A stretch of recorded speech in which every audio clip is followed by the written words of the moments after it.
I think the saddest thing about my life is that at 24 years old, I still don't know who I am. Oh, before we continue, my name is Oreton, not Orurua. But if you are friends already, you can call me Kito. And I know that sounds dramatic, but hear me out. Growing up, I was always the quiet child. I was calm, I was brilliant, and somehow that always seemed to bother people. Everywhere I went to, people had something to say. They said I was forming, too quiet, too different, too serious. And after hearing those things for years, I started changing myself. I became whoever I thought people would like. I learned how to talk the way they wanted, act the way they wanted, sometimes even think the way they wanted. I spent so much time trying to be chosen that I never stopped to ask myself who I actually was. And the funny thing is, no matter how much I changed for people, they still left.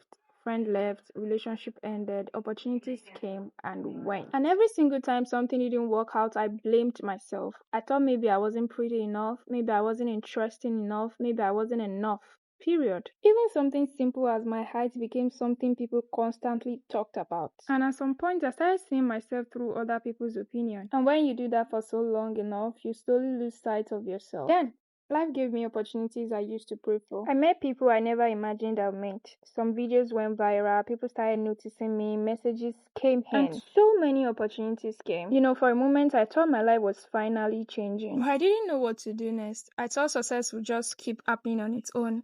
I didn't know I had to keep showing up. I didn't know I had to keep building. So eventually, everything became quiet. And for a long time, I thought that meant I had failed. But lately, I've been wondering, what if I didn't fail? What if I was just a girl trying to figure out life without a map? What if all those mistakes were lessons I had to learn for myself? Because the truth is, I am 24. I don't have anything figured out. I'm still learning, still rebuilding, still discovering parts of myself I ignored for years. And maybe that's why I'm making these videos, not because I have all the answers, but because I'm finally asking the questions. So if you're watching this, I would love for you to be part of that journey. You've seen my lifestyle vlogs, cooking videos, get ready with me, and random moments from my life. What part of my content makes you stop scrolling? What would you like to see more of? Because I have a feeling that while I'm trying to discover who I am, you might help me discover it because too. This is how I finally start choosing myself. I'll see you in my next vlog. Bye!